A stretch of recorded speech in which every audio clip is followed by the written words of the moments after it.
समादरणीय धार्मिक सज्जन वृंद, वंदनीय मातृशक्ति।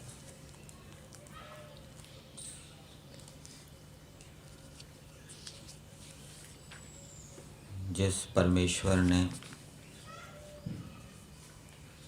ये सारा संसार रचा और रचकर जो परमेश्वर इस संसार को धारण कर रहा है, इसका पालन कर रहा है, जो वेदों का ज्ञान देता है सांसारिक सुख और मोक्ष सुख की प्राप्ति के लिए, वो परमेश्वर कैसा है। अथर्ववेद के एक मंत्र में वृषभ से परमेश्वर की उपमा दी गई है। वृषभम यथा जूरम, जैसे बैल होता है वो भूमि को हल द्वारा उखाड़ता है, वैसे ही परमेश्वर जो दुष्कर्मी हैं उनको उखाड़ देता है। और जैसे बैल गाड़ी से जुतने पर गाड़ी के अंदर वेग उत्पन्न करता है, उसको आगे ले जाता है, वैसे ही जो सज्जन है ईश्वर की आज्ञा के अनुकूल चलते हैं, परमेश्वर भी उनके जीवन की प्रगति करता है। वो दिन प्रतिदिन जीवन में प्रगति करते जाते हैं, शारीरिक दृष्टि से, मानसिक दृष्टि से, आत्मिक दृष्टि से। उसी परमेश्वर को समझाने के लिए वेद के मंत्र में, अथर्ववेद में गाय का दृष्टांत भी दिया गया है। गाम ना चर्षणी सहम, इसका अर्थ किया है कि जैसे गाय दूध देकर बछड़े को तृप्त करती है अथवा मनुष्यों को तृप्त करती है, वैसे ही परमेश्वर जो सत्कर्मी हैं, अच्छे कर्म करने वाले हैं, परमेश्वर उनको तृप्त कर देता है। परमेश्वर के विषय में एक शब्द आया है विद्वेषणम, जो परमेश्वर द्वेष भावनाओं से रहित है। किसी के प्रति परमेश्वर में द्वेष भाव नहीं है, अन्यायपूर्वक कष्ट देने का, हानि करने का भाव नहीं है। और अवक्रशीणम, वक्र कहते हैं जो टेढ़ा होता है, और अवक्र हो गया जो सरल है, सीधा है।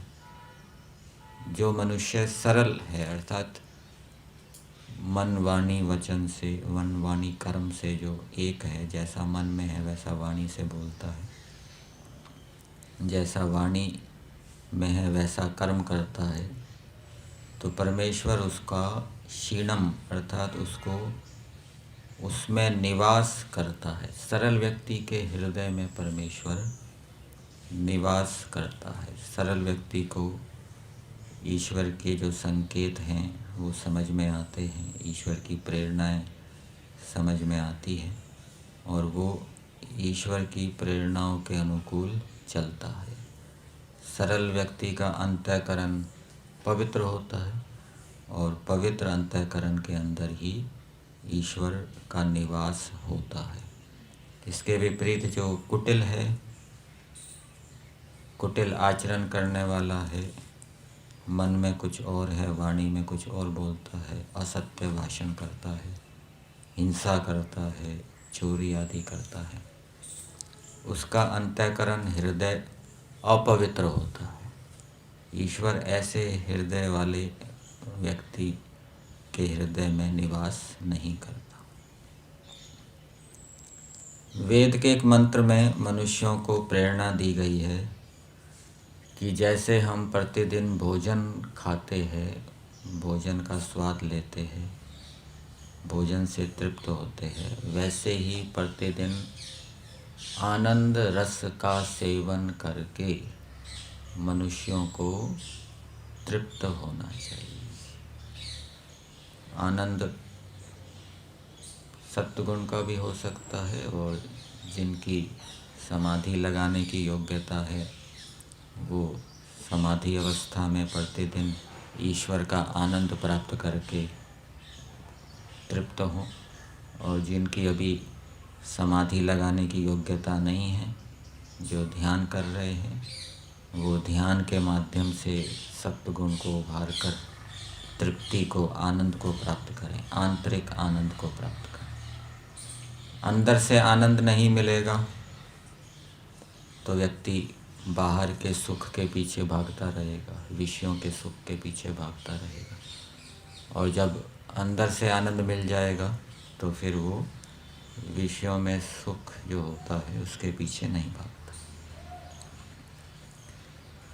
परमेश्वर, किसी व्यक्ति की परमेश्वर के प्रति प्रेम भक्ति उत्पन्न हो गई है, सबकी परमेश्वर के प्रति भक्ति भाव उत्पन्न हो जाए, प्रेम उत्पन्न हो जाए, ऐसा नहीं होता। जो ईश्वर के नियमों में चलता है, ईश्वर की स्तुति करता है, उसके हृदय में ईश्वर के प्रति प्रेम भाव उत्पन्न होता है, और परमेश्वर से प्रार्थना की गई है कि हे परमेश्वर, आपके प्रति जो प्रेम भाव उत्पन्न हो गया है आप उसकी रक्षा करें, वो प्रेम भाव बना रहे। ऐसे ही ईश्वर की आज्ञाओं के ऊपर भी विश्वास सबको नहीं होता। सत्य भाषण करने से लाभ होगा, सबको इसमें विश्वास नहीं होता। झूठ बोलने वालों को झूठ बोलने में विश्वास होता है कि झूठ बोलने से हमारा काम निकलेगा, और जो शास्त्रों को पढ़ते हैं, विद्वान हैं, सत्य भाषण करते हैं, उनको भी पूरा विश्वास नहीं होता। इस कारण से कभी कभी वो असत्य भाषण कर देते हैं। तो परमेश्वर विश्वास को उत्पन्न करने वाला है। जिसको ईश्वर की न्याय व्यवस्था पर विश्वास होगा वो प्रतिकूलताओं के आने पर, आपत्तियों के आने पर घबराएगा, और जिसको ईश्वर की न्याय व्यवस्था पर विश्वास नहीं होगा वो घबरा जाएगा। तो परमेश्वर की आज्ञाओं का पालन करते हुए हमारा जीवन प्रतिदिन प्रगति करता रहे, हम अपने लक्ष्य की ओर बढ़ते रहें, हमें प्रतिदिन आनंद की प्राप्ति हो, प्रतिदिन हम आंतरिक आनंद को भोग कर तृप्त हों, जिससे कि पाप की ओर हमारी प्रवृत्ति ना हो, और ईश्वर में हमारी प्रेम भक्ति उत्पन्न हो, और भक्ति प्रेम उत्पन्न हो गया है तो ईश्वर उसकी रक्षा करे। इसके लिए हमें ईश्वर की आज्ञाओं को जानना आवश्यक है। ईश्वर की आज्ञाओं को जानकर उसके अनुसार चलकर हम इन उपलब्धियों को प्राप्त कर सकते हैं।